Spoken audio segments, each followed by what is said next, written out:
Okay, you ready? Okay, I'll call this meeting to order, so we'll start with Steph and roll call. Councilmember Sokolowski? Here. Councilmember Barton? Here. Councilmember Flanagan? Here. Councilmember Stokely? Here. Councilmember Leonard? Here. Vice President Tutino is absent, and President Griffin? Here. Mayor Faust? As president, I don't have no announcements, but we have a couple presentations. And the first one is Steph, so we'll get with that right away.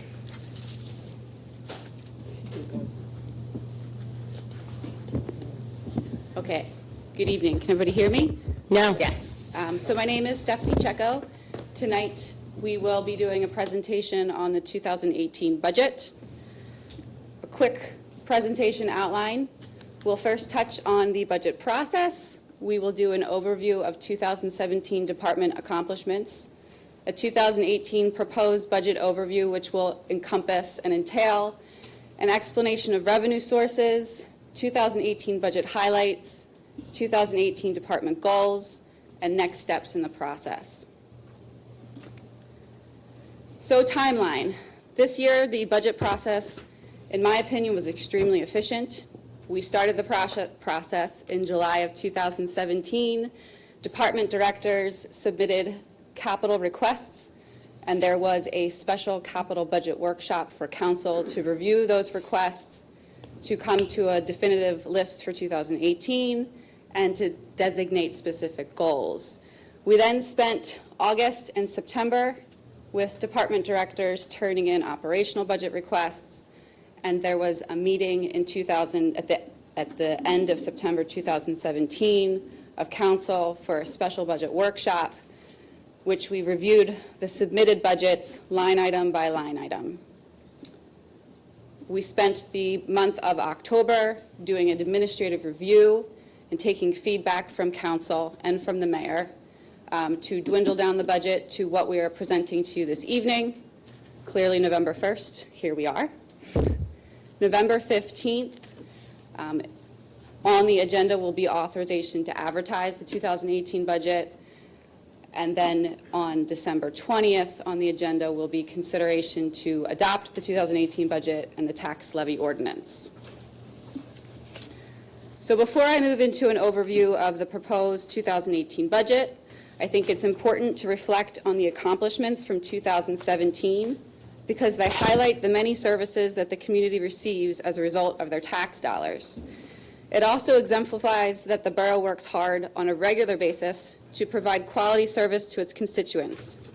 So while these are not all of the accomplishments, they are some of my favorites.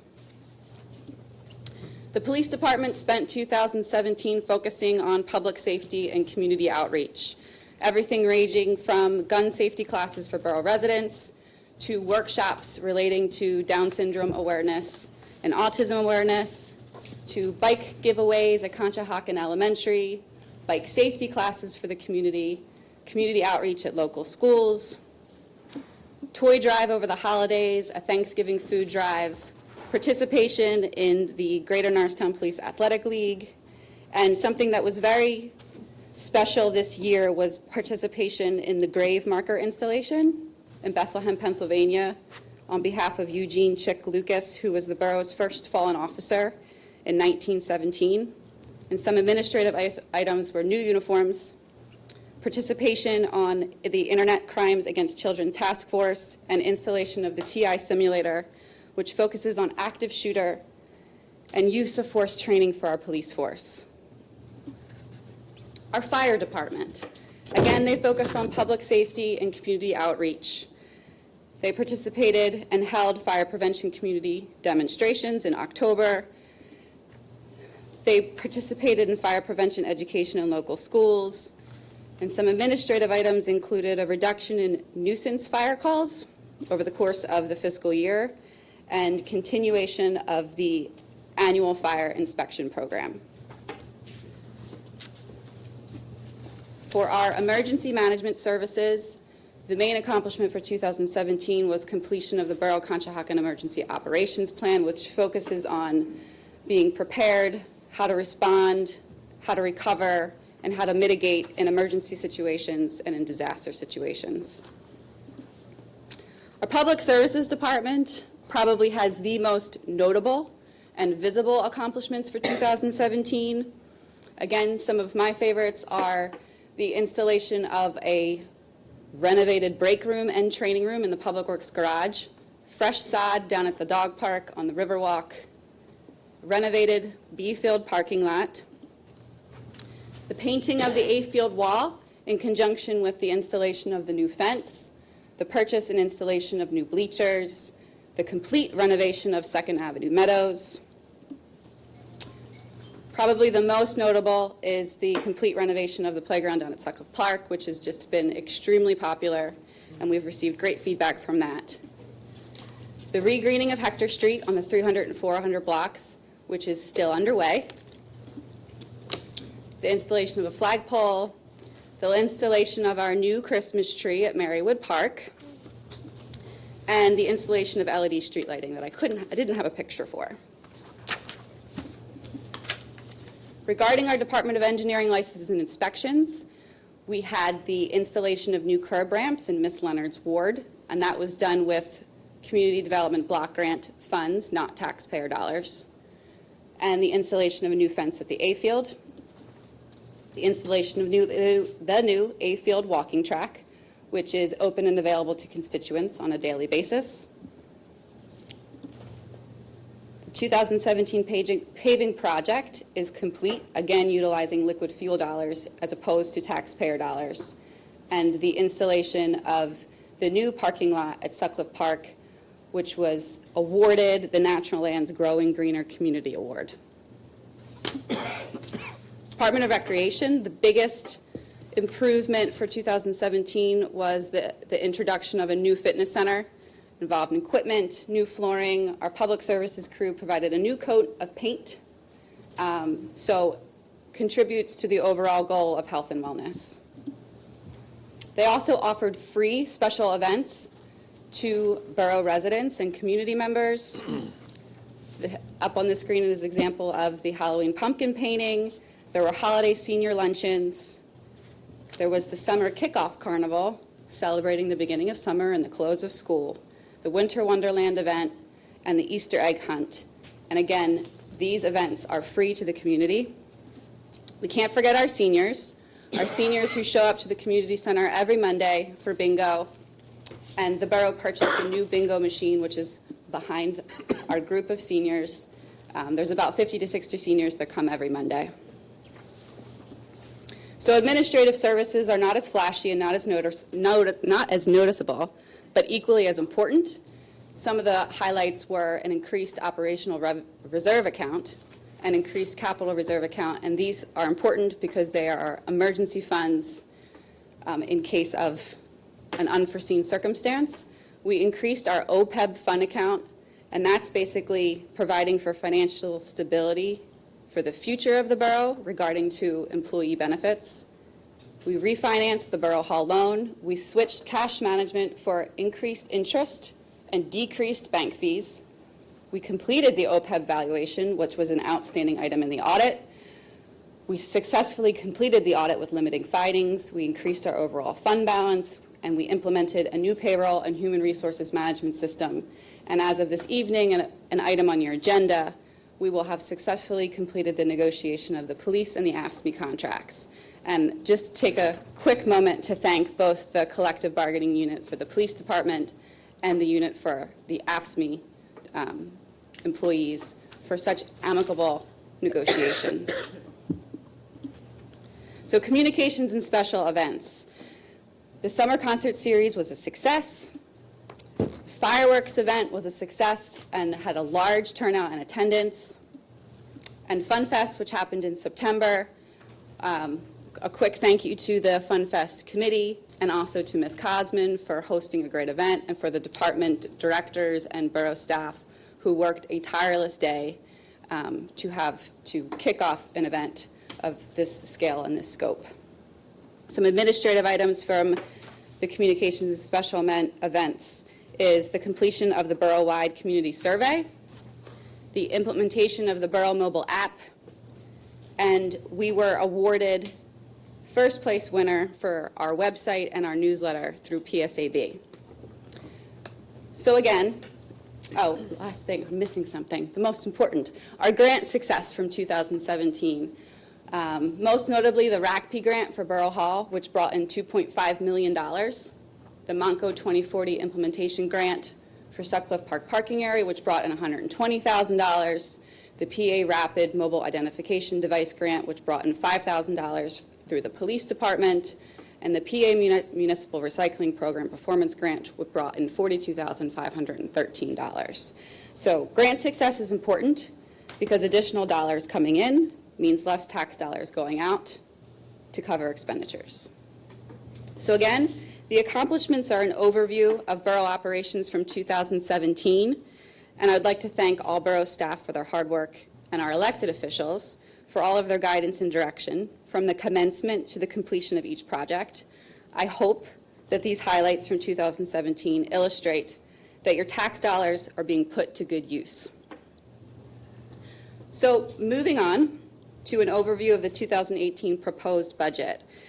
To really understand the budget, you start with revenue sources, the primary revenue source being real estate transfer, earned income, local services, mercantile, and business privilege tax, and fund balance. On the screen is a breakdown of amounts and percentages in each category. As you can see, 34% of your tax revenue is coming in from your EIT, 22% from your fund balance, 18% from your business privilege tax, and 17% from your real estate taxes. So given that 17% comes in from your real estate taxes, let's talk about real estate taxes briefly. There are two components to the budget as it relates to the borough constituents, and the budget as it relates to approval from our elected officials. I'm going to take a brief second to provide an explanation and an example of how we put your taxpayer dollars to work. When we're talking about real estate taxes, we're talking about millage. So millage rate is the amount per $1,000 used to calculate taxes on a property. 1 mil represents $1 in taxes per 1,000 in tax assessed value. So what does that mean? I'm a visual learner and examples tend to help me. So if you are a resident and your home's assessed value is $108,000, then 1 mil of tax would equal $108. The borough's total millage rate in 2017 was 28.753 mils. This means that the homeowner owes $28.753 in taxes for every $1,000 in tax assessed value. That would amount to $3,105.32 in property taxes.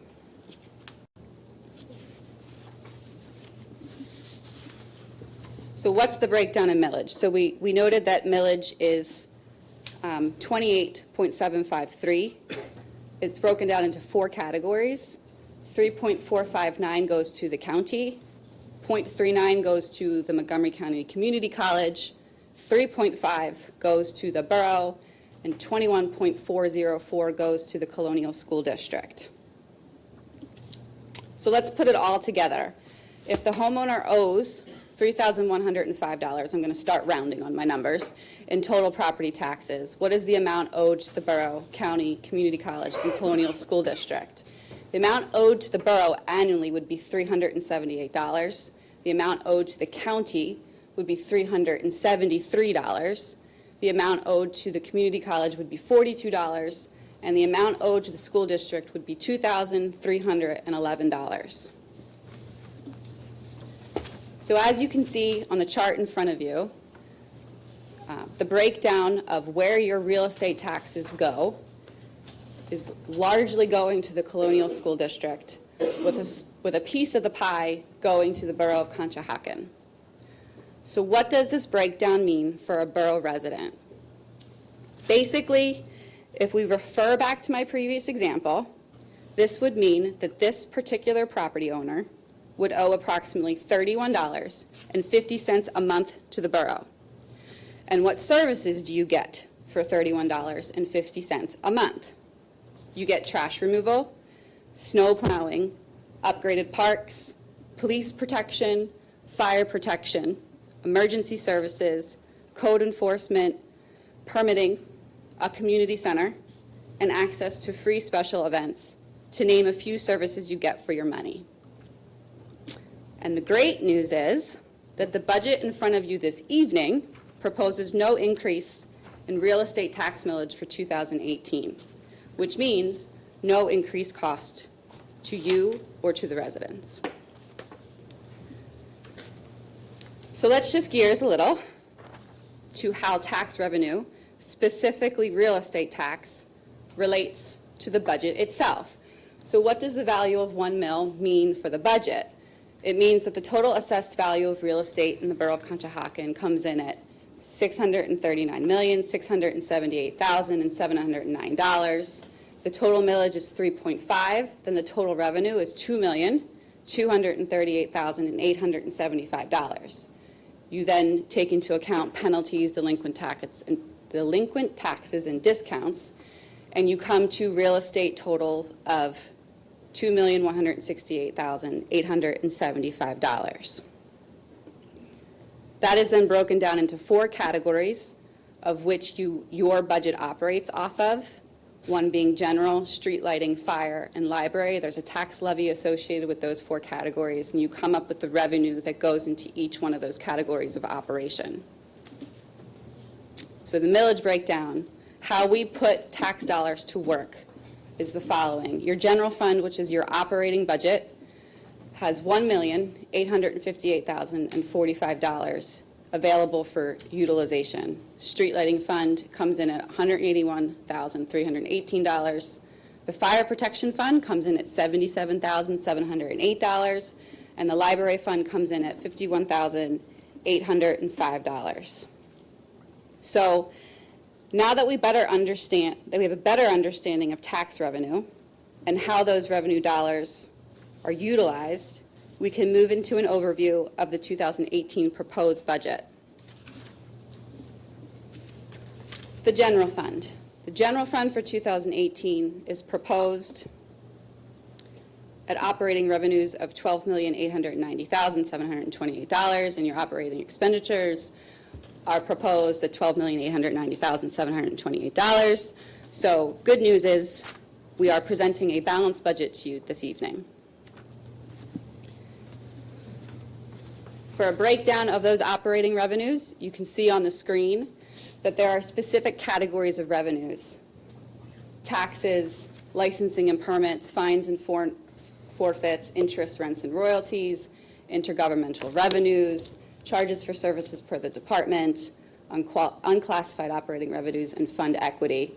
Clearly, the largest piece of the pie up there is your Local Tax Enabling Act, your real property taxes, your fund balances, but the revenues that come in from your department operations do play a big piece in the overall success of the borough when it comes to revenues. Operating expenditures in the general fund. Again, the figures are broken out for you per the cost centers, per department. General government, which is 13%, encompasses everything from elected officials' costs to the Office of the Borough Manager, to finance, HR, IT, legal services, professional services, and the list goes on. Police services comes in at the largest chunk of the pie at 42% of expenditures. Fire and emergency services accounts for 4%. Engineering license inspection accounts for 6%. Public services, which now encompasses buildings, sanitation, streets, and parks, encompasses 23% of the budget, 4% for culture and recreation, and it should be noted that there is an increase in personnel costs and an increase in operating costs for recreation, which I'll get to in a next slide. Other expenditures, and then 8% that's allocated for interfund transfers. So it's important to note that the overall increase from 17 to 18 is 2.81%, with the majority of the increase coming from contractual obligations and an increase in recreation personnel and the recreation operating budget, as I mentioned a minute ago. So finally, we break down the expenditures into our major cost centers. You have 68% of your expenditures going to personnel costs, 24% going to fixed and variable costs, and 8% going to your interfund transfers. So you might ask, now that you have the numbers in front of you, what is the justification for these proposed costs? So let's look at budget highlights for 2018 and a sampling of departmental goals for 2018. Some important budget highlights include no tax increase, personnel additions, which include a director of recreation, and block budgeting for future organizational structures, healthcare that came in at a low renewal rate of 2.45%, which resulted in a large savings for the borough, a continued investment into non-operating funds, meaning transfers into capital reserve and OPEB funds, which again ensures the financial stability for the borough in the future. An increased investment into public safety, specifically an increased appropriation to each fire company, new police vehicles and equipment, which includes the fit out and radios, which deals directly with public safety, and a continued contribution to Narberth Ambulance. There's also an investment into updating public services. The updates are all items so we can continue to deliver quality service to the residents. They include items such as a backhoe, a new trash truck, new vehicles to overturn our fleet and update the fleet, access control and new doors for improved safety, and the list goes on. There is a continued investment into parks and recreation. Most notably is the proposed playground renovation to Marywood Park and the proposed renovation to the Haynes and Salvati Dog Park, and an overall effort to continue to maintain and update our parks as a whole. There are funds specifically allocated for grant matching, which, as I said before, more grant money coming in means less tax dollars going out. And there's a significant investment into professional services specific to infrastructure and renovations at both the Marywood Park House and the community center. So if those highlights are not enough to justify the costs, then we can look briefly at 2018 departmental goals. From a police perspective, there is a desire to continue community outreach and continue to reduce crime rates. They're specifically dedicated to maintaining the feeling of safety, which we currently have in the community. There's a goal to provide active shooter insights to business stakeholders and an initiative to work with Montgomery County on a drug and alcohol prevention project, which I know is very important to our elected officials. For the fire department, the goal will be to increase high-rise training and to increase career staffing or develop a plan to utilize current resources more efficiently to address the decreasing volunteer numbers. For emergency services, there are plans to conduct 2 tabletop exercises and 1 full-scale exercise to better prepare our municipal leaders and emergency responders to handle large-scale emergency incidents. Our Public Services Department is dedicated to increasing access control and security, to continue to audit utility bills, resulting in cost savings, to continue to provide consistent and safe trash and recycling services, to assist in the development of an actionable road maintenance program, and to continue to improve the overall appearance and condition of parks. Engineering licenses and inspections are looking to increase the turnaround time for permits and code violations with an increased compliance percentage, to continue the successful management of the home and CDBG grant programs, and to pursue additional grant opportunities on behalf of the borough. From a recreation perspective, the goal is to increase overall programming. and the services offered at all of our recreational facilities. For administrative services, the main push for next year will be finalize the capital asset list and to generate government-wide financial statements. And our communications and special events department is dedicated to enhancing the summer concert series, to enhancing the fireworks that are offered to the community, and to make the Fun Fest event even better than it was this past year. So we believe that the budget highlights and the 2018 departmental goals presented this evening provide justification for the dollars we are proposing to spend in 2018. So what happens now? On November 15th on the agenda, again, there will be consideration to authorize the proposed budget. If that authorization is given, then the budget will be posted in the lobby of Borough Hall and on the Borough website. Public notices and ordinances will be advertised. And then on the December 20th agenda, there will be a vote for consideration to adopt the 2018 budget as proposed.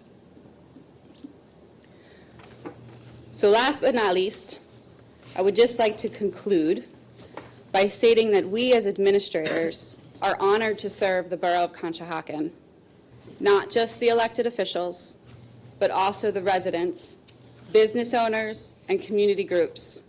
It's our belief that through this proposed budget for 2018 and collaboration between these three entities, that the borough can continue to evolve forward with the ultimate goal of enhancing the quality of life in Conshohocken. So I thank you for your time and also for your consideration of the 2018 proposed budget. Thank you very much. Thank Thank you, you. Stephanie. Very nice. Nice job, Very good. and team.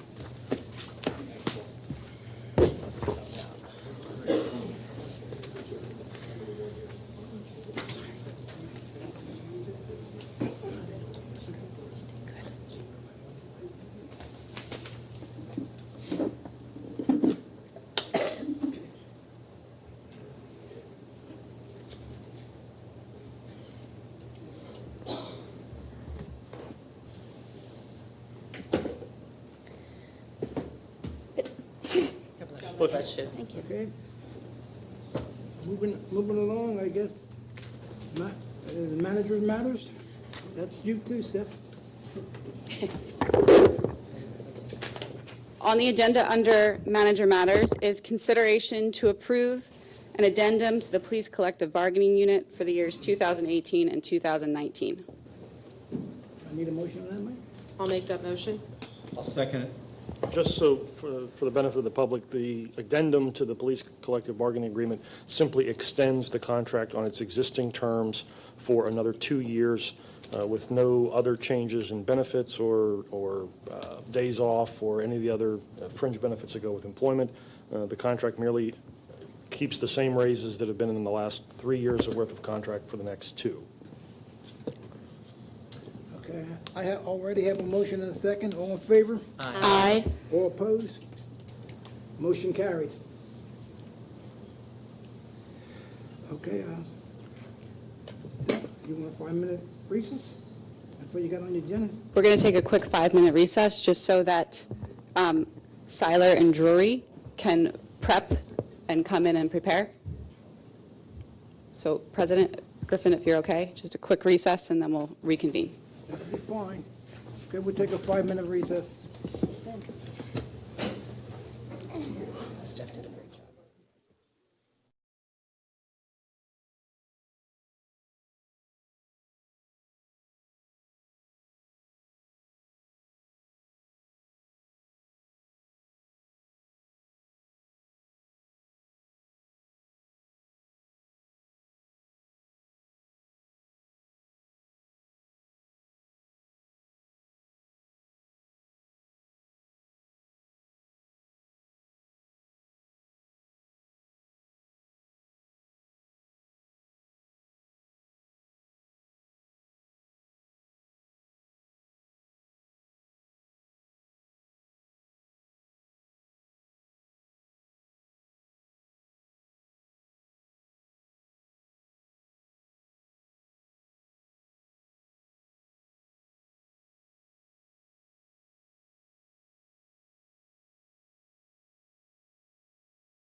Call the meeting back to order. Steph? Next on the agenda is an interview of a consultant for professional service for the renovation of Marywood Park and the community center at the Fellowship House. Just to quickly go over the process of the RFP process that we engaged in. The RFPs were prepared by the administrative staff in early September. The RFP notice was advertised twice in the Times Herald on September 11th and September 18th, and posted on the borough website on September 11th. We held on-site pre-proposal meetings on September 26th. 15 firms attended the community center walkthrough. 26 firms attended the Marywood Park House walkthrough. Proposals were due and received on October 18th. 5 proposals were received for Marywood Park House, and 6 proposals were received for the community center. Those proposals were then reviewed, and the firms were vetted by the borough administrative staff. The administration made the recommendation to council to bring Seiler and Drury, based on the fact that the firm had a competitive, low-fee proposal for both projects, and the firm also received positive recommendations from the references that we actively reached out to prior to the interview process. So with that being said, I would now like to introduce Mr. Seiler and Mr. Drury. Great. We're very pleased to be here. Nice to meet you all. Admire your new building. It's pretty extraordinary that you got to this point today. If it's okay with you all, I'm going to speak this way. What I'll be talking to are the images on the slides there, and if that's okay with you for protocol, I'll just get started. I'm Doug Seiler. This is Mike Drury. I'm going to talk a little bit about our firm just to kind of help you understand who we are and our background and qualifications, and then just touch briefly on each of the 2 projects at hand.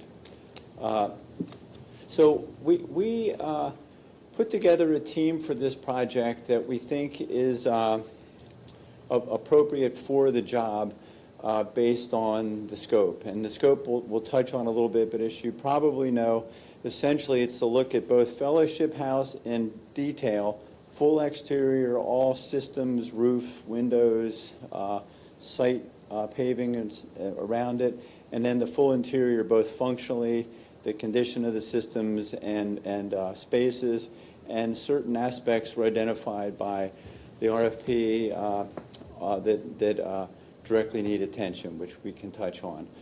And so we, when we bid on a project, we solicit bids from consultants like mechanical, electric, plumbing, structure, those kinds of people that seem right for the job. Usually get a couple of bids, and then we choose the one that seems best. For municipal work, fee is usually a fairly important qualification, so we sought to be competitive with our proposal and with our consultants.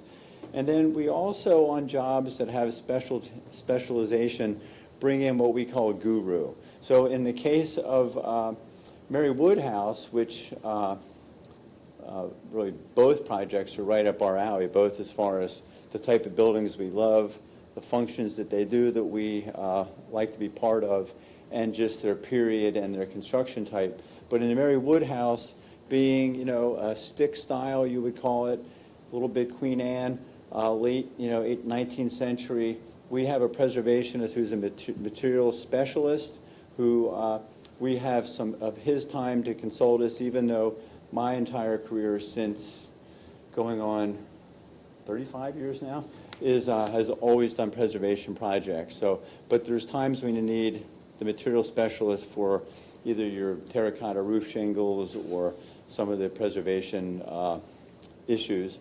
And then in the case of the community center, we've done work for Plymouth Township, and you probably all know their community center is an extraordinary building, different focus, different scale.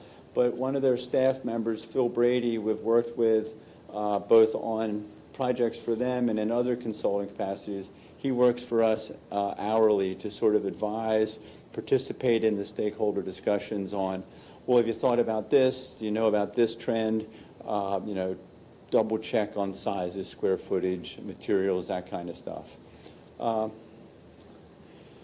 Our firm really, we have what we call core disciplines, really, of what we focus on. It's new building design, planning, historic preservation, sustainable design, and then the last word, adaptive reuse, really is kind of our umbrella of most of our work. I'll touch on it in a sec, but if you practice architecture in the Philadelphia area, you're going to do building reuse. I love the preservation work, and building reuse is not only sustainable, ecologically smart, often economically smart, but also often brings a cultural component, which I think both these projects have.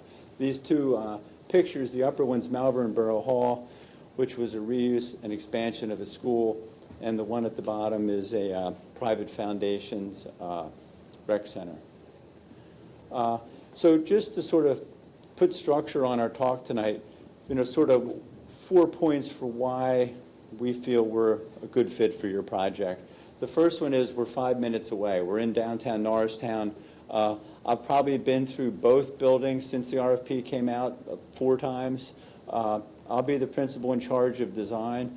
Mike and I, our firm's interactive. We're a smallish firm, but our staff experience level is fairly high. The project managers we selected are mid-30s, coming into their strength of their sort of energy level and smarts. But we work collectively. So Mike does the business end, the management. He put together the RFP, this presentation. We designed together and bounce things off of each other. So proximity is really a key part on a project that's reused, because we can come to meetings quickly, we can come see things that pop up in the field, and if we're measuring and drawing something and we forget to have looked at a window or a door sill, it's no big deal to just drive over at lunchtime and check it out. Pillars 2 and 3 are really our core disciplines. Building reuse and preservation, that's us. And municipal design, really since we started, Mike and I have focused on municipal projects. I don't know how many municipal clients, 15, 20 maybe, over the years, at least, something like that, a lot. And county, state, and federal. And then really 4 is kind of an attitude of how we approach it. When we work with governments, universities that have stakeholders, like multiple people involved, it's different than working for a private homeowner or a corporation that might have a CEO or something. Mike, if you likes the complexity, and I do too, of conflicting, I wouldn't say conflicting goals, but like 20 ideas and you don't know how they fit together. So we're somewhat editors, and we're trying to guide it. We try to set goals, and then we try to design in a way so that when an attitude or an idea or a goal is kind of established, we all agree. Do we agree to that one, so we can move on to the next step? And it helps you when you get to the end to remember how'd you get there, to sort of take it in a methodical way. So we're pretty methodical, but you have to be creative if you're designing things. And then the budget's key. Mike sort of developed a strategy when you design things to a budget to keep a contingency. So if you tell us you got $2 million for, then we don't design the $2 million, we design for less, because in reuse projects there's usually a hidden condition somewhere, and it's just smart, because anything can come up. This is the proximity slide. I won't restate that. Building reuse, I kind of talked about it. It's most of our work. Reuse requires a different attitude. Things aren't plumb and square and true. When you design a new building, it's actually easier. You just lay it out and things fit, it's going to work. Whereas if something you want it to be there, but it inconveniently doesn't work with a structural wall or something, you have to work your way around it. And we enjoy that. Preservation, really, since I went to college, when I went through Penn back in the early 80s, preservation was kind of a new thing. Penn and Columbia had the 2 programs. I sort of minored in it and have done it all my career. Sustainable design, again, I was the guy in architecture school back when the first oil crisis went through. Some of you might remember that. And sustainable design, it's energy, It's smart building. It's really building durable things that last is one of the most, I like the joke that Stonehenge is probably the most sustainable building in the world because look how long it's going and it's still working and it doesn't cost much. So the reality of it is sustainable design is sensible design. Municipal design is just client expertise. So, when we're working on a project, it's define a program and confirm it by writing it down and reviewing it with people, work with what you have, identify priorities. Clients often don't know what the priorities are. We'll help establish those. And in a preservation project, there's preservation priorities. The first floor might be more critical than the third floor. The front and sides might be more critical than the back. Certain parts, we help identify this is quality, this is expendable, and share that. Build in a contingency, check costs periodically, and recheck the important ones. And then we again, by having good staff, we document tight. Change orders are an insult. I fight them. Once we're on board, we're fighting for your money, partially for our reputation, but also it's a matter of principle. I won't go through this, but essentially what I've tried to convey is we have a system, we're methodical, and we try to be creative in the midst of all that. Let me just talk about the two houses briefly, or the two projects. We keep calling it Marywood Park House, which confused me. To me, it's Marywood's house, so it happens to be in Marywood Park. But what a building. I never noticed it, really. It's... Did I miss a slide, Mike? I guess not. It's a bit of a gem that then, as it goes towards the back, it's been altered, and that's a classic issue with historic structures. I'm on the board of the Preservation Society in Norristown, which owns the Selma Mansion, some of you might know, 1794. We just took the modern stucco off 2 facades. We got a small grant to do that. And that was a great revelation. We knew it would be. But, your building has historic stucco or modern stucco. It's hiding something. It's a detriment visually. It might be that we leave it, but it might be we don't. I think that's a critical discussion point on Marywood is what stays, what goes. So if I just sort of look at, we'll establish priorities based on things like what's the roof, the condition of the roof, what's the stucco, condition of features. Your interior is quite intact. You probably all know that. It's a beautiful interior. That bottom left picture of that light fixture, that's an example that blows me away. I mean, that's classic, late Victorian. It's still there, matches your door hinges. All that woodwork that's painted white is natural finish below it. Most of your windows have been changed with replacement windows. It might be we decide to bring that back. Some of these things we might decide to bring back over time because you don't have the budget in your first pass, or those are all priorities to be discussed.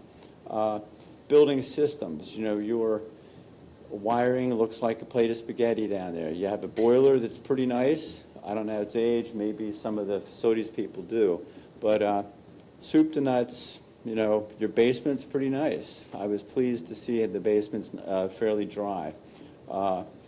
And ultimately, I see your pictures on the wall here. That's the old Borough Hall, I presume, there, but there's Marywood. That's your identity as far as I see it. That park is the center. This is an important building. And Mike and I like, when we design things, to reinforce with what we do. Brand is kind of the modern word for it. But, we want to, we were interviewed for a project years ago, and the person said, "Are you Bucks County enough?" And I thought, what a crazy question. But at the end of the day, it's a good question. So, we want to help represent you all. We'll help you find what that is. Here's some pictures. That first floor meeting room, that's interesting how it's, combined into 2 rooms. The sliding doors are quite nice. I don't know about the hardware. We'll just go point by point all the way through the building, establish priorities, and we'll talk about deliverables at the end. I'm going to continue onto the community center here. So again, This is a completely different project. We kind of like working on both of them simultaneously because it gives us a better understanding for you as a client, how they fit together. There's some parts that might be simultaneously addressed, like the site around it, perhaps. This is, basically, it looks to me like a perfectly fine building in decent shape, but it's, was it 2000 it was built? Does anybody remember when it was? Originally built?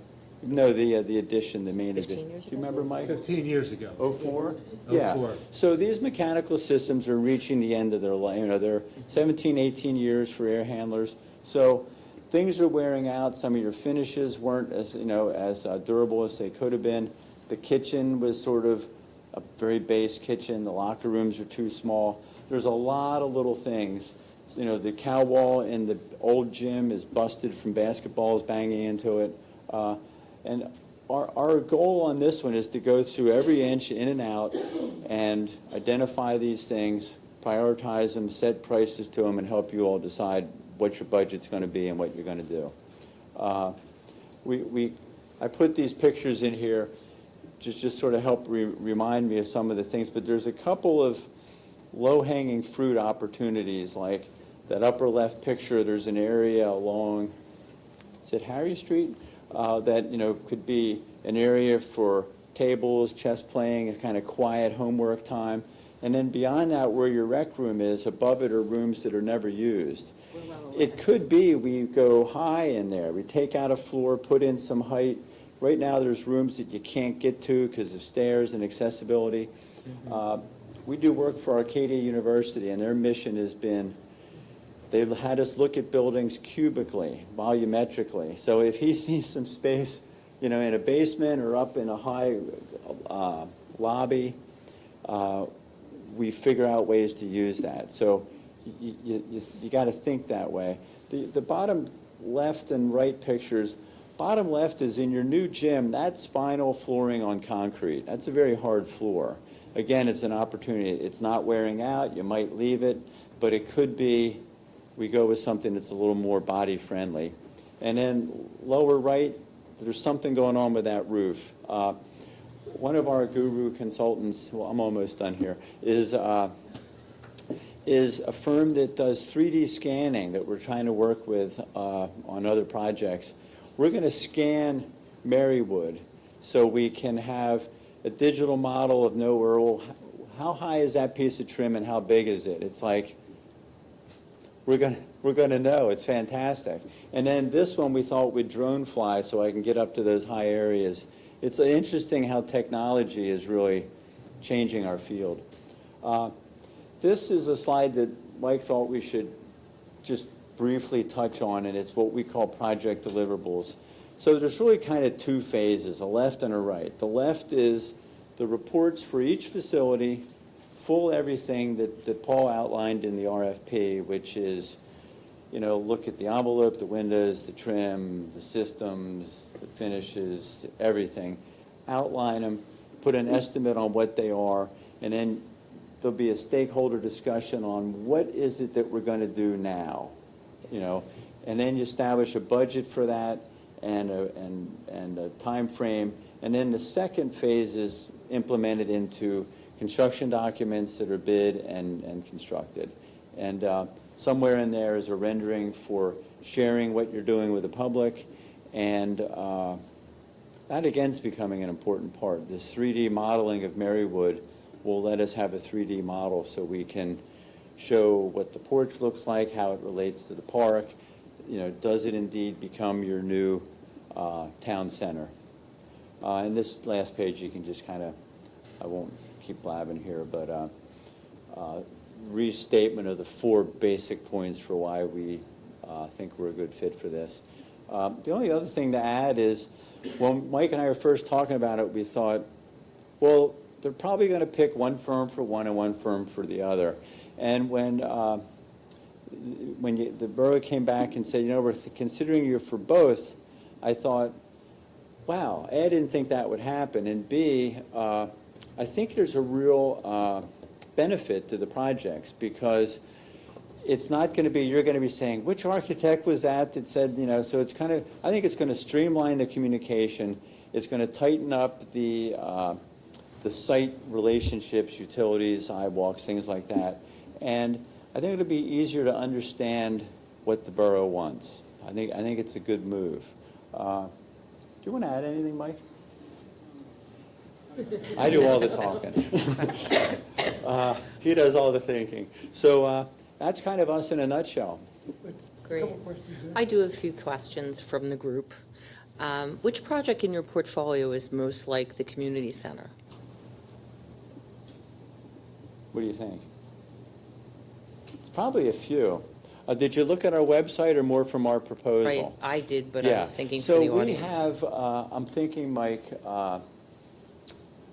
the private foundation rec center is not like it because it's private, but the sports floors and the space and the air conditioning systems are almost identical. There's the Montgomery School, so we've done a couple of indoor tennis courts for people with a lot of money who have them on their private estate.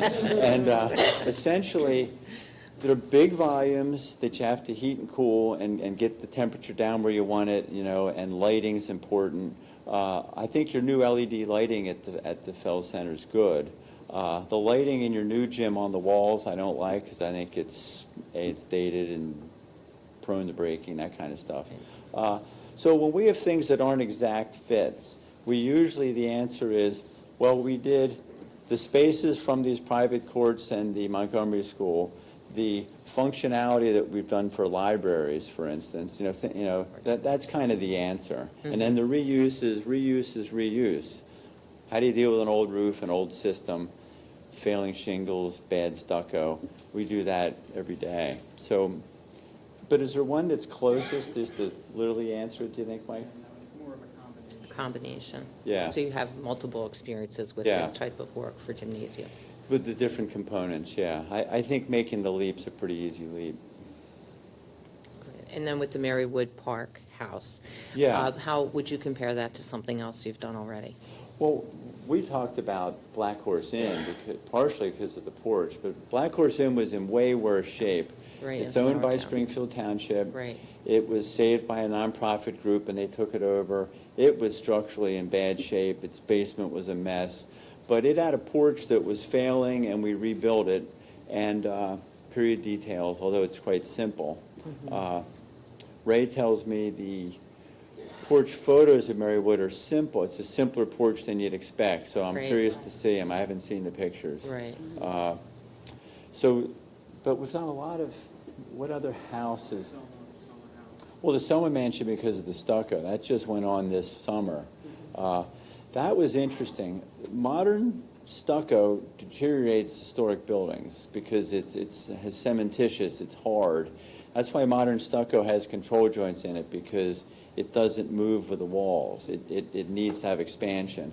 Whereas traditional high lime stucco binds to the wall. Well, and Black Horse was a stucco job too. Binds to the wall and it moves with the masonry. So you really want, and it's a longevity thing, and it breathes better. We learned something at Black Horse because its basement was, we dug it out, had dirt floors. We wanted a good, dry, strong basement is the heart of a good house. But we put some on a portion of walls on the inside, and they kept that portion of the basement drier than the other portion where they had years before just put cement stucco on it. And it's because the lime stucco pulls moisture out of the wall and evaporates it into the air. So that was very instructive. Right. We So I think Black Horse Inn is the closest. Selma Mansion's not too far behind. What else do you think? We do lots of preservation work. Your roof's interesting at Marywood because it's the terracotta tiles, Tile, right. which you can still get or have made. Like the We firm have a is- local supply. We have It's either some. Ludovici or Gladding McBean or the companies, and so it could be that the long cross axis that goes parallel to Third, I guess it is. Fifth. Fifth. We'd love to see it in terracotta, Right. but it could be a decision's made, that's not the best choice of money, let's Right. save it for other areas. We learned something from Philadelphia. Well, the Waldorf School is a good example of that would be helpful. National Register Tax Credit Project. So even municipal jobs where you don't go for tax credits, you still have a high standard because you are beholden to the public. Like, well, it's public dollars. What's the the standard of care that's appropriate? But there we learned something from this Philadelphia Preservation Commission, Historical Commission. When you have a simple roof that just goes up and over, they aren't too against just putting a less expensive roof on because it could be replaced someday, you're buying time, and it kind of is the same effect. It's a roof that goes up and down. But if it's highly detailed, like a tower or gables or crenellations, you do that in the traditional materials. So if you're fighting budget, up and overs can be a lesser material if budget demands. Okay. But, we would set those priorities. So that's the long answer to your short question. And then how would you balance the improvements to Marywood Park House structurally and aesthetically with the increased usage? Because that would be our main goal. Yeah. Not just to restore it, but to actually have it function for other purposes than just a few meetings a year. Yeah.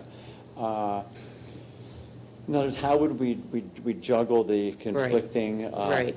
I think there are several things there. One of the key ones is bathrooms. Bathrooms are important for any public space. You got one on the first floor. The first floor is the most likely for meetings. Right.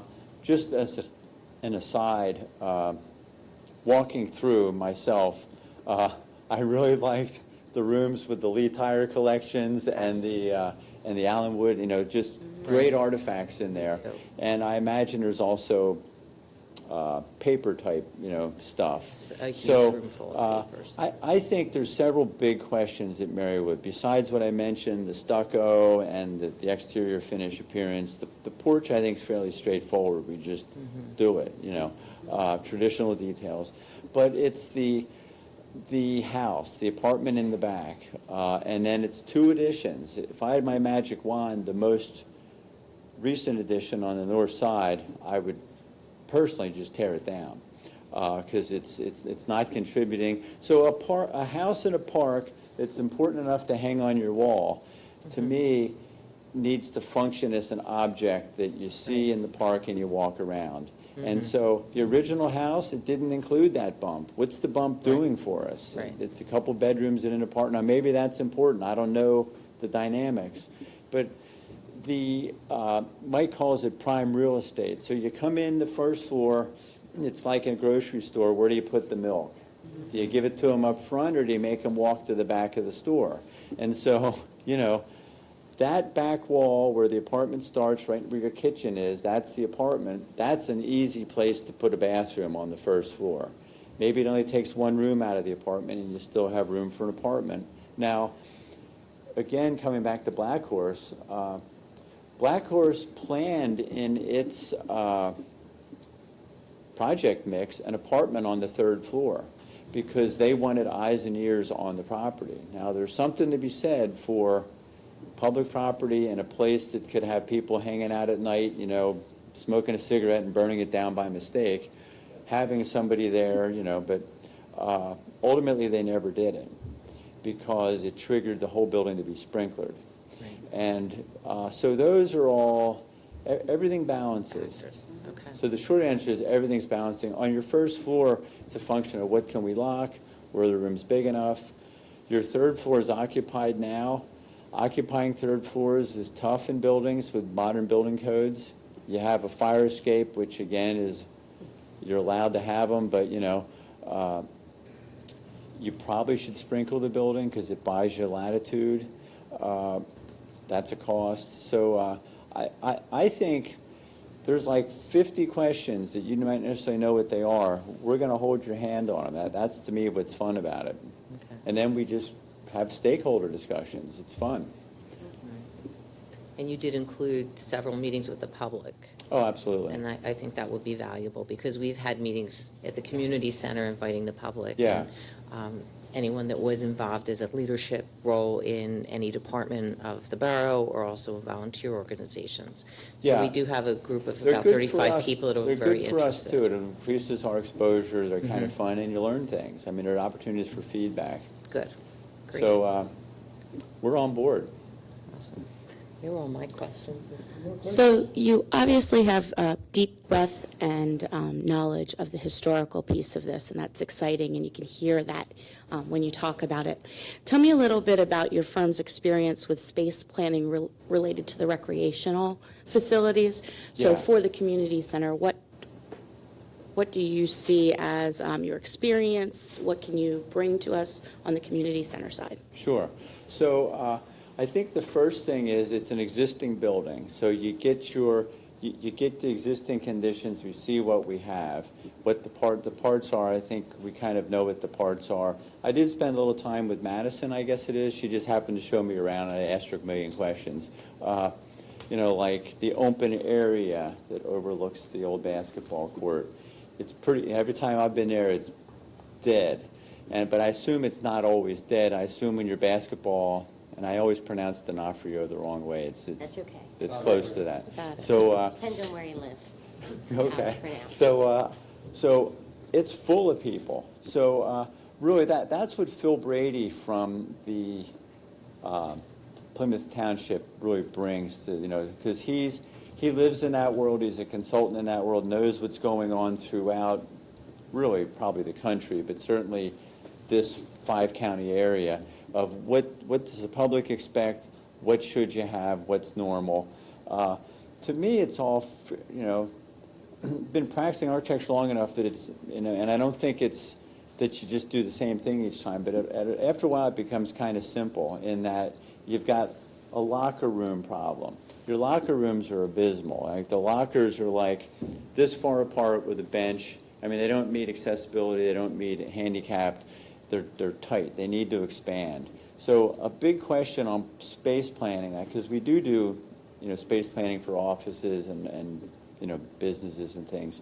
It's what are your functions, and then you create standards, like what do you need for a locker room? Well, how much space, how many people, what does it need?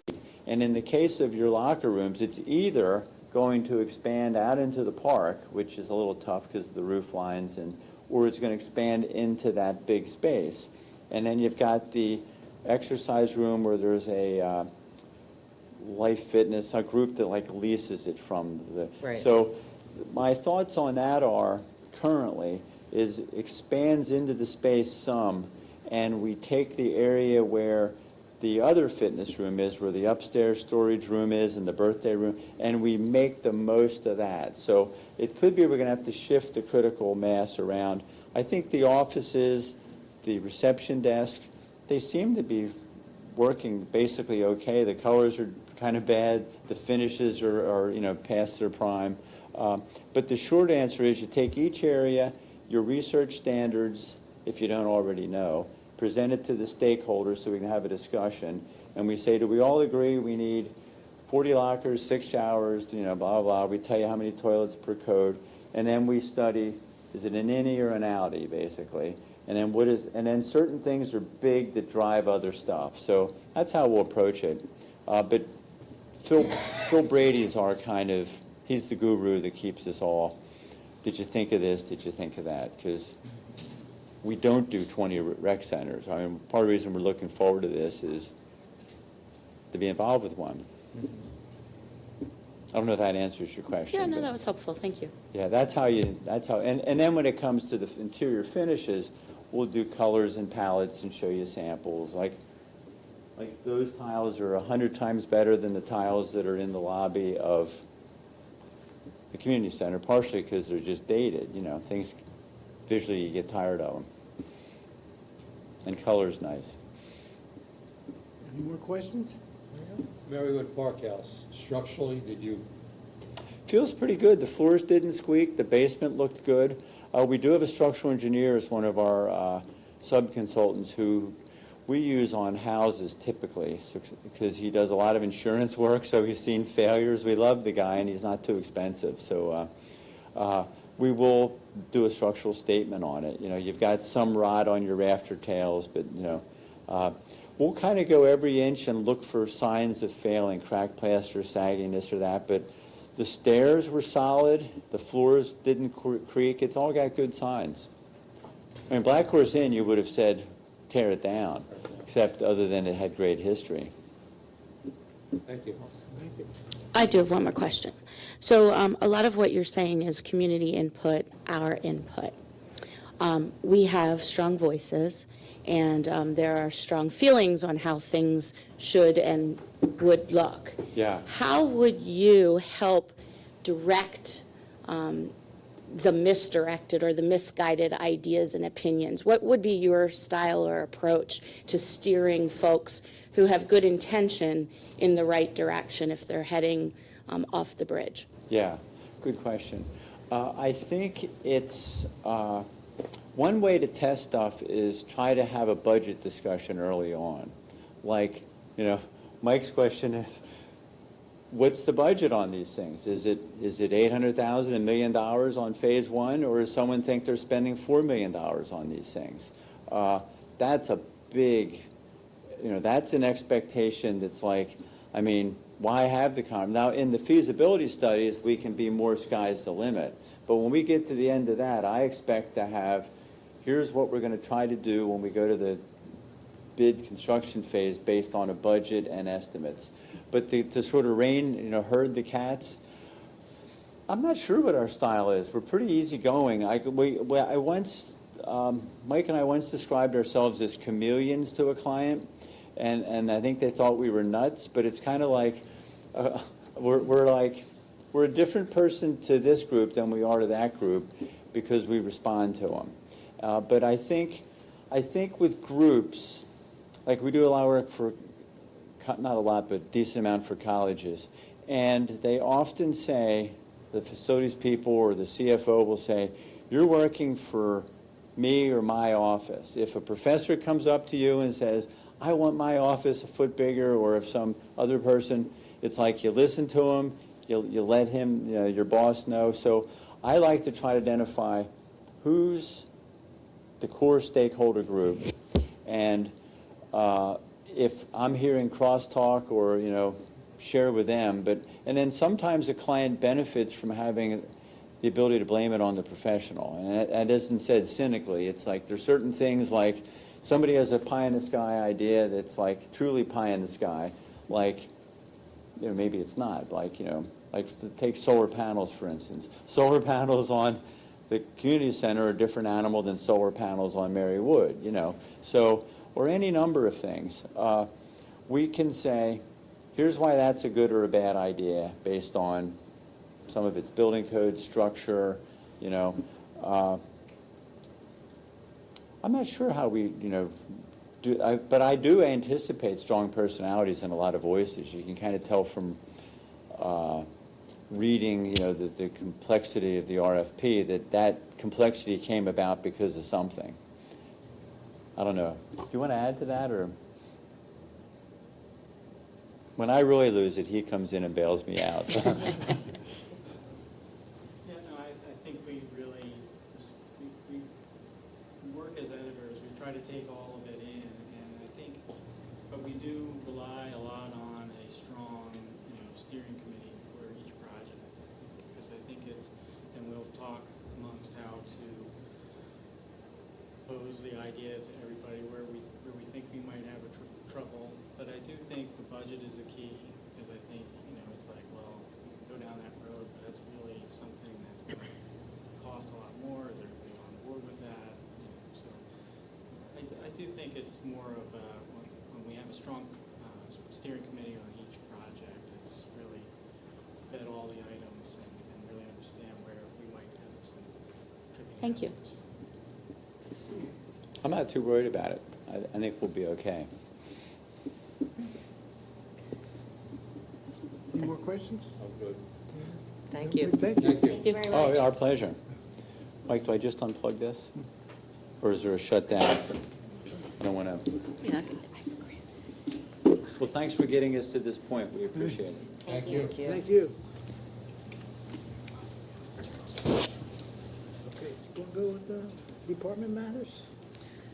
Mr. President, there are no department or legal matters on the agenda for this evening. I will just like to add that there is a slideshow of the accomplishments that were presented in the budget presentation that are on the TV outside, should you wish to take a look at them, and they'll also be on a slideshow on the website and on the TV channel as well.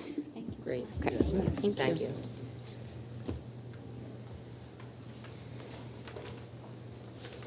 Are you in legal matters, Michael?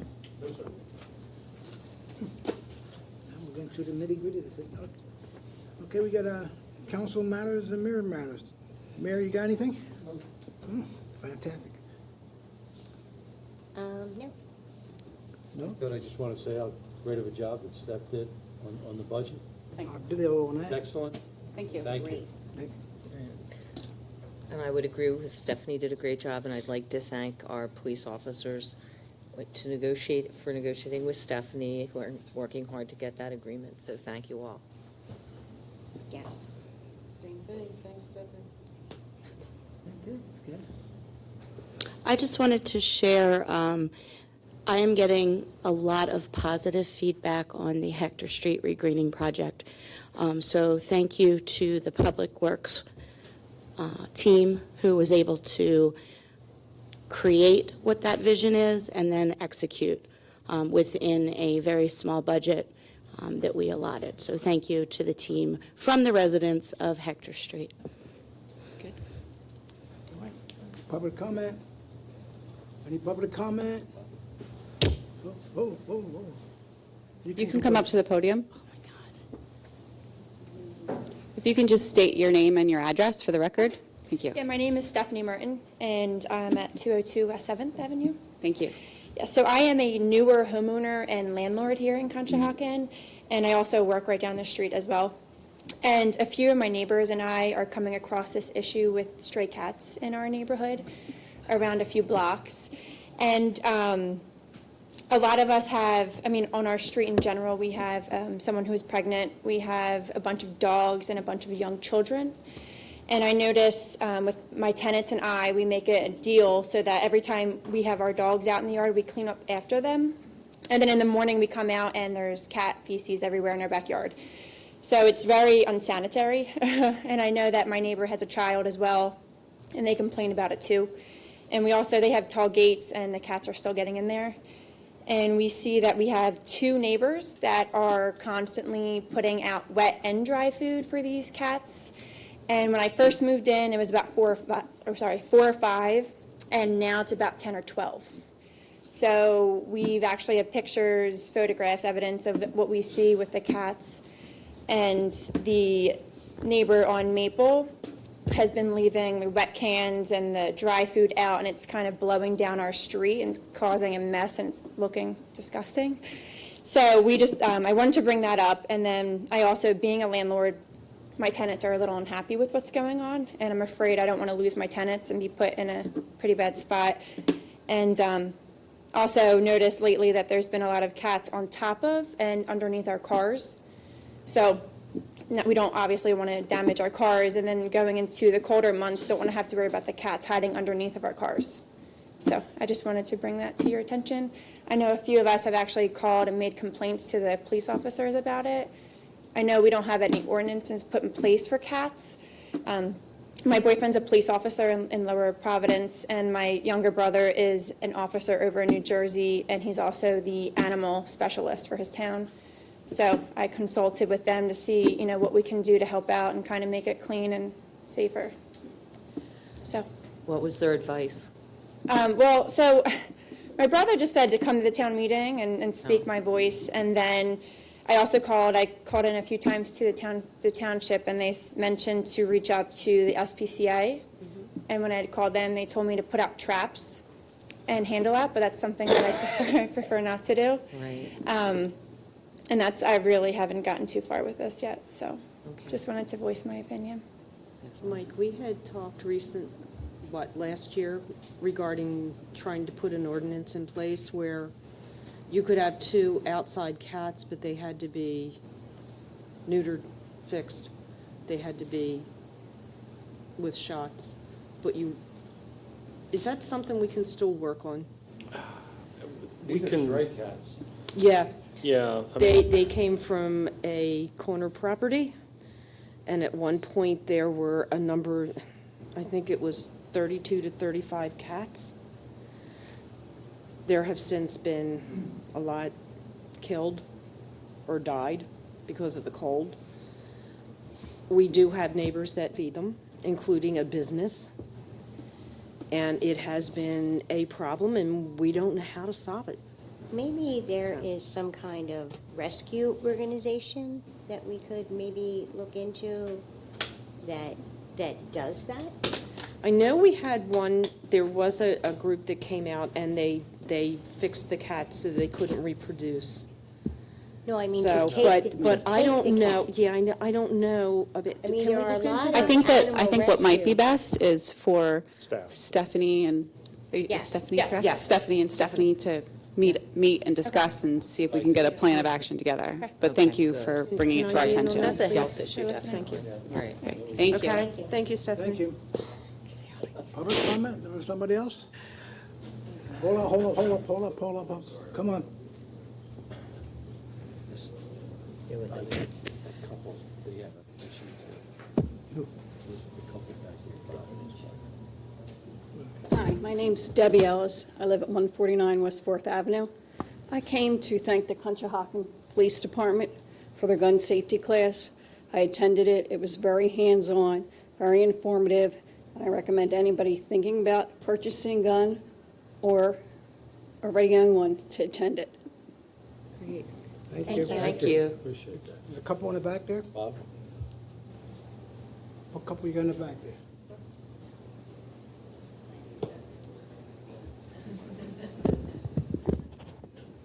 Hi, I'm Carol Lee Roundsville. My husband and I have been on 405 West 11th Avenue since the 70s. And currently, there's really becoming an issue with homeowners that leave their property and they rent the property out. And what's happening on our street, and then it creates a parking issue. So we've got some homes right now on our street alone. One of them is, the owner is not there. There are at least 3 young gentlemen that live there. When they're there, they have 3 cars. They bring in a girlfriend or friends. We have multiple cars. We have a home across the street from us that is rented out also. Started out with a grandmother and grandfather with raising a young 3-year-old, and there have to be at least 5 cars with that household. Now, they have a driveway. 1 car goes in the driveway and 4 go on our street. So we have such a major issue with parking. I don't know what our options are, if any. Is there any alternative to parking instead of parallel parking, the angle parking or permits per household? I don't know, but we pay taxes and we can't park in front of our own home. It's really becoming a bad problem. We walk almost a half a block or a block on Freely to get in our home sometimes. We have to park, which Spoke is, to Carol and Bob about it, and we have some other issues in the borough.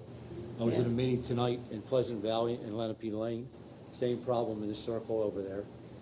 We have renters, 4 or 5 people living in a home, and the parking, they just have no parking down there. So do we do sticker parking? Do we try to come up with some kind of system? We have to come up with some kind of system to help these residents out, because if we have somebody living in a family home, 4 people, and then they bring their girlfriends over and they stay over the weekend, there's 7 or 8 cars on the street. yeah. you And in the know? winter, So, yeah, oh, I'm sorry. no, that's okay. In the winter, when you have snow issues, we're 70, and we shovel our spots out. And then I run out to run an errand, and one of the renters come, and they're having a football party, and so they take the spots. So I go and I just knock on the door and say, look, help us out here. And one time they did move the car. But, I had to carry things in from my car from up on Freely Street, to get in our own home. And it's really getting worse. It's a bad problem.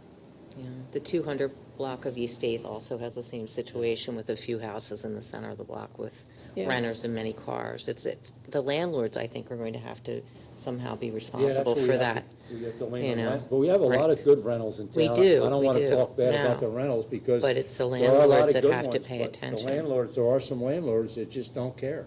Yeah, I don't Right. think. And homeowners too, there's homeowners that don't care either. They have 3 or 4 cars and they Right. leave them there and they don't move them, and it's a problem. It's a We have one problem. homeowner that actually has grandsons and everything living there, and they're all they're all related.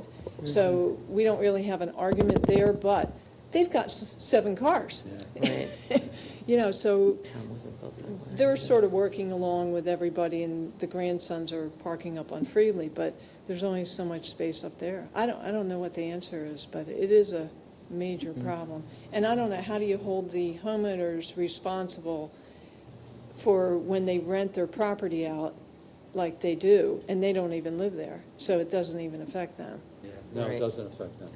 So No, That's- It's a townwide issue. I'd we're gonna have to appreciate address. anything. I don't know what can be The trouble done. with the sticker parking is stickers on your block, and we push them into the next block. Yeah. Yeah, And where then do they next go? month, And they want stickers, then we Right, push them into the right. next block. So Yeah. And the whole borough you sticker. don't know, Right. We just- We'll add that to the comprehensive plan task force All to right. take a look at Thank you for that any issue as we attention. move forward. I appreciate it. Thank you. Maybe we can study the widths of the streets for angle parking, or some of Yeah, them can do Lord it. don't. I have the same problems on my street. Right, There's nothing you do about the street. right, Nothing you do about the street parking. right. Good evening. Julian Moralia, 529 Fayette Street, Conshohocken. Rather than speak, I'll just hand you a photograph.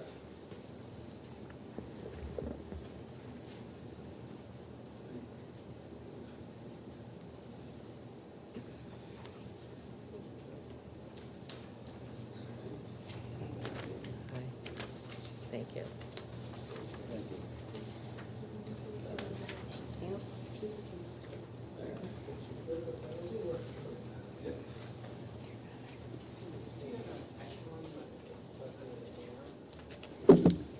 I've been in front of this council before over this matter.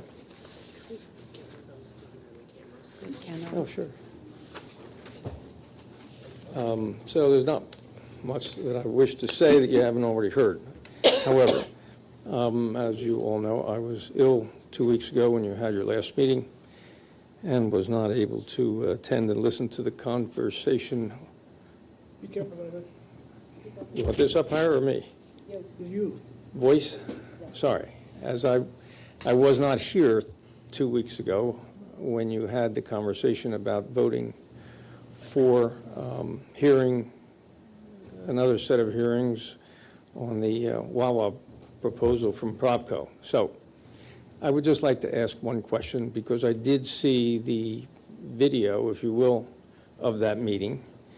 So I'd simply like to ask Mrs. Leonard a question. Sure. Can you please tell me or us what your motivation is to have the Wawa versus not having a Wawa? I never said that my motivation was to have a Wawa. We voted to hear the Wawa. I voted to hear the Wawa because of the concerns I have if we don't hear it. If we let it go to appeal, we lose our negotiation power. And that was confirmed by the attorney from Provco here. So for me, it is a concern to protect my residents. I did ask the question. The answer I received also for Provco is, as of to this date, Provco has never lost an appeal. So for me, yes, I need to look at the whole picture. Okay. May I respond to your comments? Sure. Ross Weiss is a very good attorney. He's also a smooth talker. And he would say anything to protect his client, just as most lawyers do, with all due respect. I, on the other hand, have been through controversy like this one, and I can tell you that Mr. Weiss is not totally correct in the way, in my opinion, he presented to you the facts about what you lose if you lose. Secondly, my opinion is the reason they're here is that they have a very weak case in front of the county courts at this moment. That's why they came to us. That's why they came to you. Two simple points. In that video, I also saw some comments about the cost that the borough has had to put up in order to, quote, moderate or participate in the hearings to date. There were two numbers mentioned, 200,000 and 250,000. Which one is correct? I believe I said it was close to 250,000. As of when we checked that back in, where are we now? October, maybe July or June, it was close to that. The exact number, I don't remember. Okay, thank you for But that. I'm sure we could look that up for you. I'm certain. Thank you for that. But it was close enough to round it that way, Okay. yes. Are you aware of what Provco has spent to date for their actions in order to get this property zoned? It's really not my concern what they spend. It's our concern what we spend and where our tax dollars go. I have another question on that. How much has Conshohocken Revitalization spent? I'm sorry, would you repeat that? Because I How didn't. much has Conshohocken Revitalization spent on their efforts? The Conshohocken, Revitalization Alliance. let me go back to my position Sure. and I'll attempt to answer yours. Provco to the date has spent about $1 million. The reason for doing that is that they are aggressive. Sure. They have aggressive clients. And one of their methods of winning is to crush, overwhelm, and attempt to make places like Conshohocken fall into their sphere because they have the money to do it. They don't give one hoot about Conshohocken, nothing, zero. Wawa this year will earn $9.1 billion. They will sell 4 billion gallons of gasoline. They will earn approximately $12 million per installation. They have over 720. Their only objective, their only goal is their bottom line. They don't care about us at all. Therefore, in response to your question about how much the other side has spent, my guess would be somewhere less than that, but somewhere about 80% of what they spent. Okay? And they did that, in my opinion, to protect the laws of this borough. And when you stood up there several years ago and said, "I swear," you swore to uphold our laws. I did. One of our very, very fine laws. Julian, excuse me, because I feel, although I'm not involved with the Wawa hearing process, I am getting concerned that you are advocating in this room, in this particular meeting, what you should be doing at a public hearing when the other side has an opportunity to be present. You're running the risk of creating an appeal issue by being in the room and trying to sway counsel before the public hearing is even commenced. And there are due process concerns where if you want to do this kind of advocacy, you should do it in the context of a due process proceeding. That's why we have a public hearing. That's why the MPC requires a public hearing. And I wouldn't want anything said tonight to taint that process before you even get started. You may be actually shooting yourself in the foot. So I'm going to encourage you to sort of wind this down and save it for 2 weeks from now when both sides have a chance to advocate without the threat of you prejudicing counsel without them being present. Okay? And Mr. Marai, I will answer your question on my swearing in and your comment on it. Yes, I did run for council, and I campaigned, and I talked to all my residents, and I spoke to them, and I won my ward by a good amount. And when I spoke to my residents, I will tell you, not one of my residents said Colleen, I'm voting for you, but when it comes down to it, don't do what's good for us. Do what's good for Mr. Moralia and the Conshohocken Revitalization. Not one told me that. So I will do what is good for my residents. It's my conscience. It's my job, and I will do that. Thank you.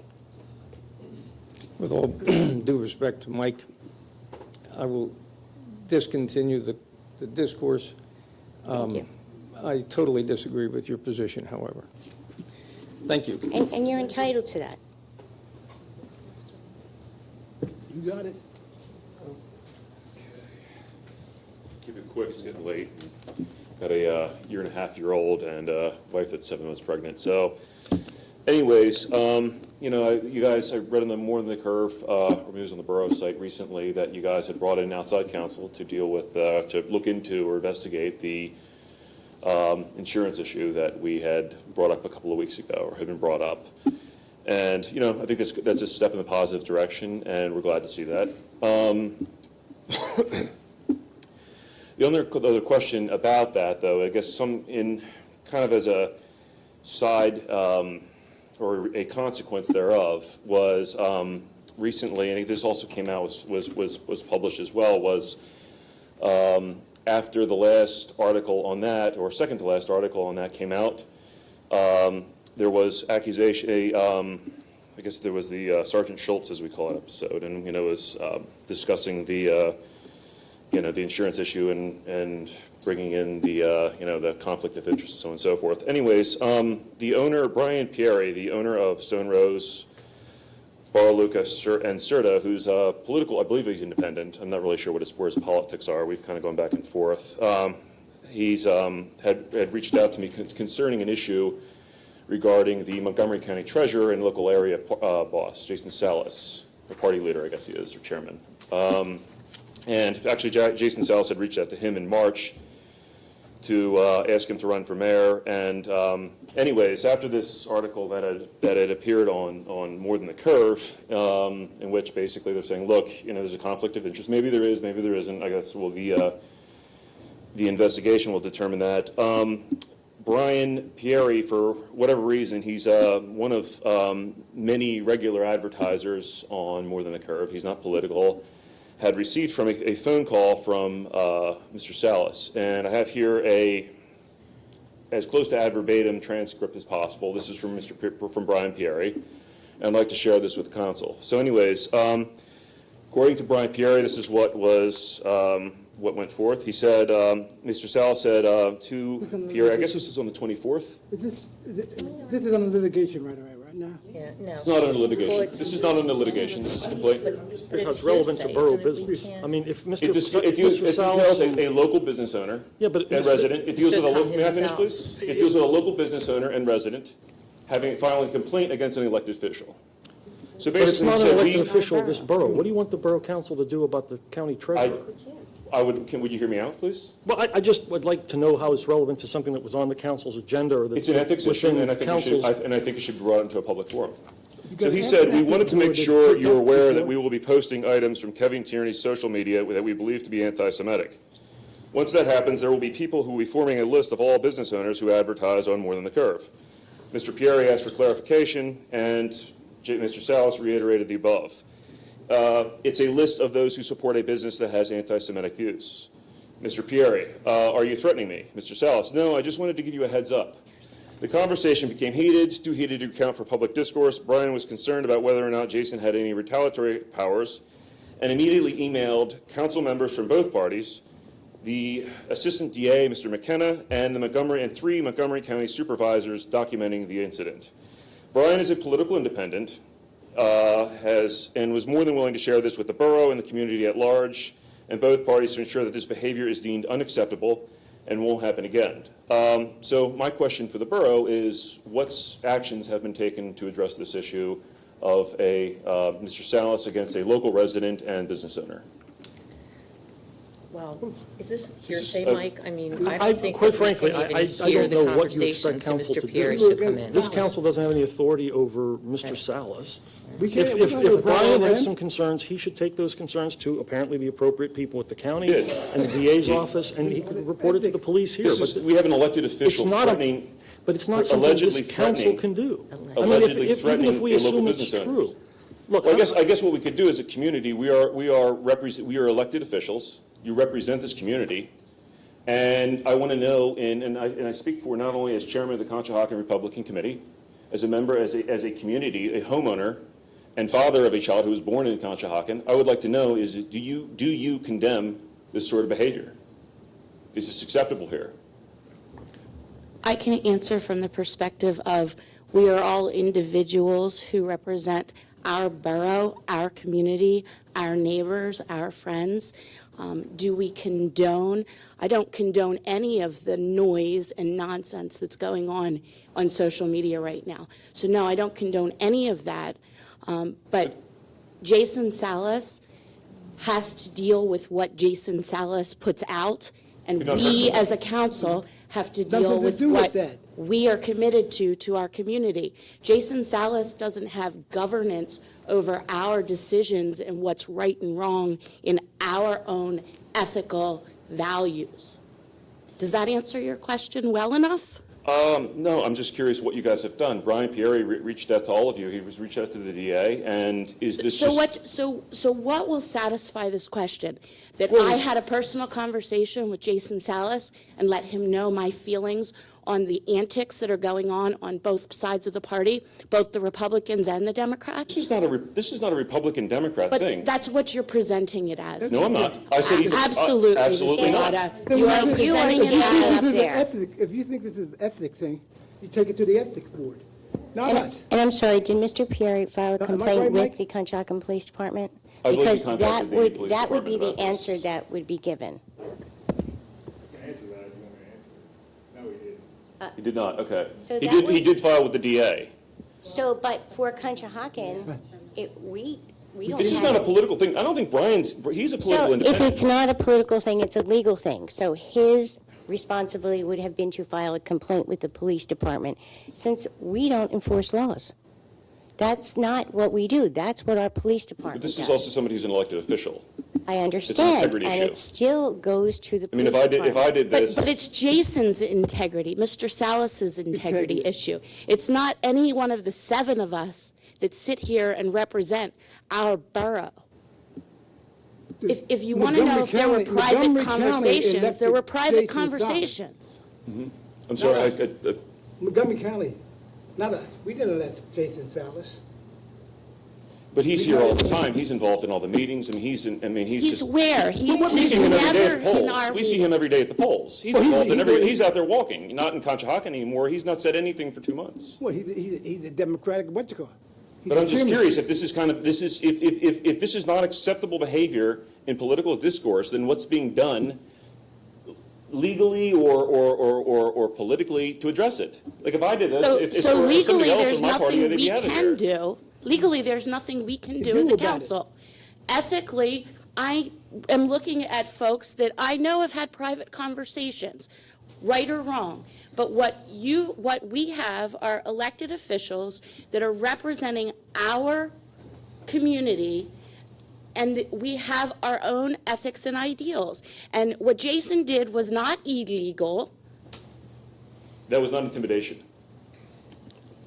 I'm What not a if- lawyer. what if he wasn't said I'm not a anti-Semitic? lawyer. What if he had But said I instead of can anti-Semitic, he tell said you Jew? what's going on right now on social media is a lot of noise.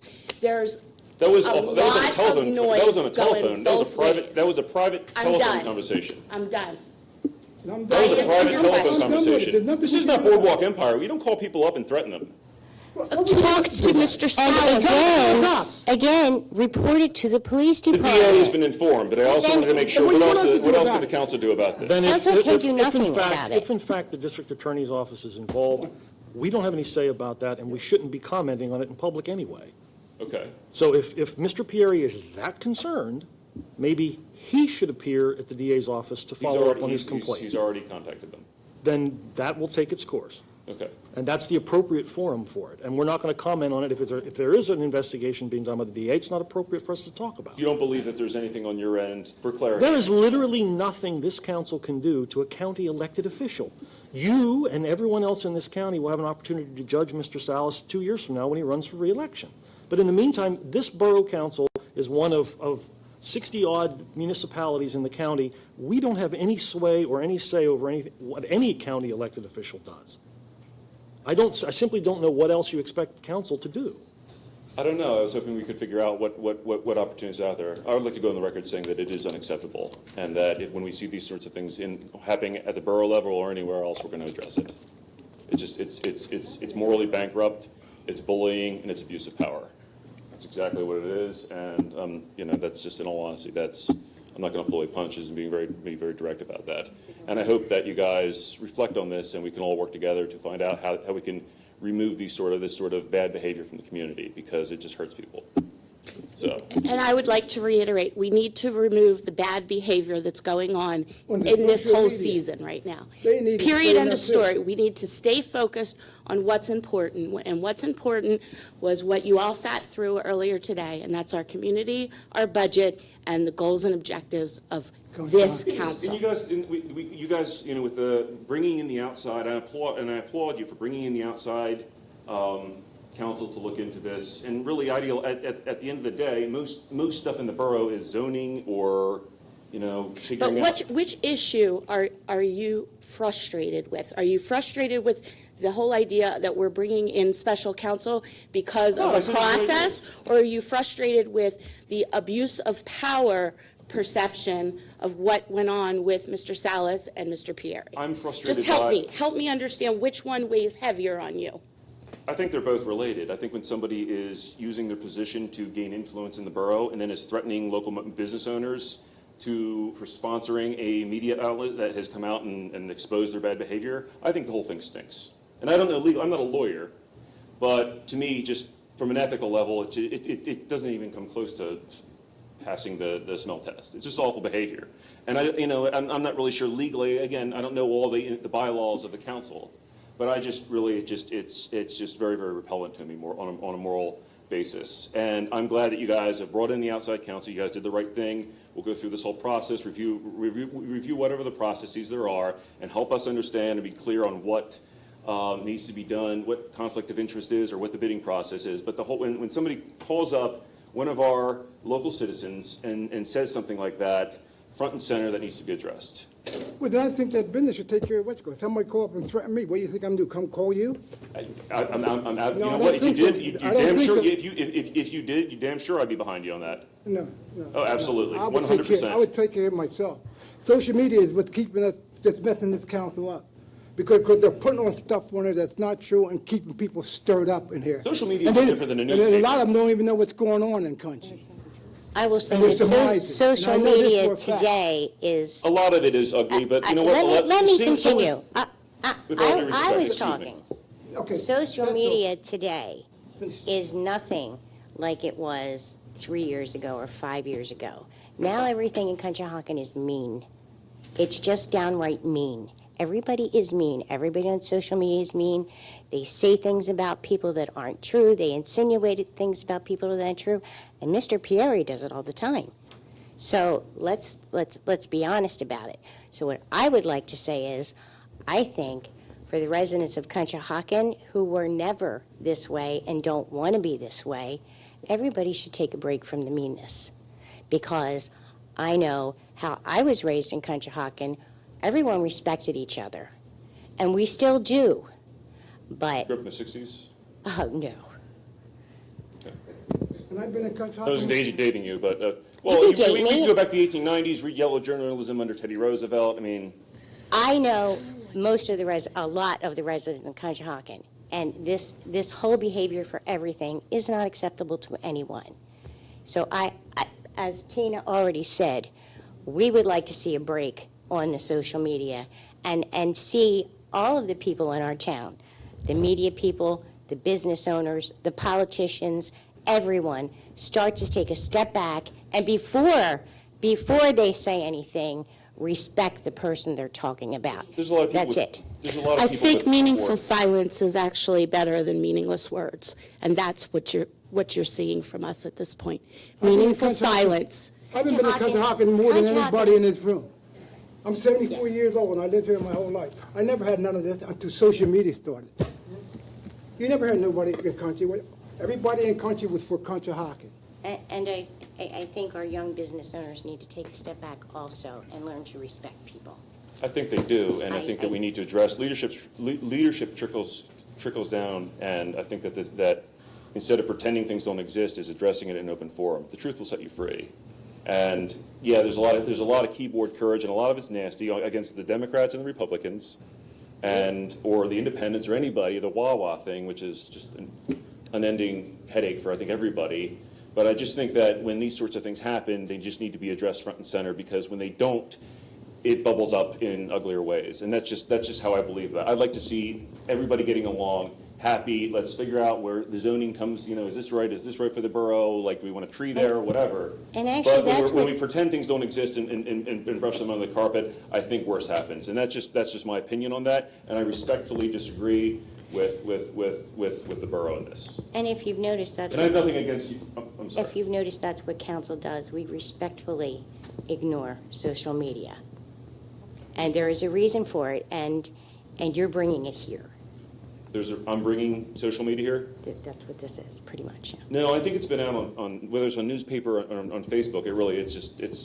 It's journalism. I mean, read the 1890s. Journalism and social media are two different things. No. And I think we could probably end it there. Thank you, Mr. Lotta. We appreciate your feedback. Well, I'll tell you this one thing. A lot of these business people you're talking about, they got their businesses in country, but they don't live in country. And you better start They pay looking behind taxes them in too. Conchi. Yeah, your whole There's lots of family people who don't live in Conchi and country. work in Philadelphia and pay taxes here. Yeah, I mean, that's, and they come up here and start a lot of stuff. Thank you. okay. Whole Thank you other very thing. much. Thank you. Any more public comment? Yeah, come on up. Don't put a trap out for those cats. Whatever you do, because everything goes in there is a stump. And I got a solution to all this. Come to the gun safety class. We're gonna run more of them. How much fun was it? best class I've ever attended. George, do you supply the guns? Most of them were mine. Now, in all seriousness, I have to say that Lieutenant Matz and Sergeant Connor are the most experienced people I've ever met handling weapons, all types. They showed us all the types of weapons.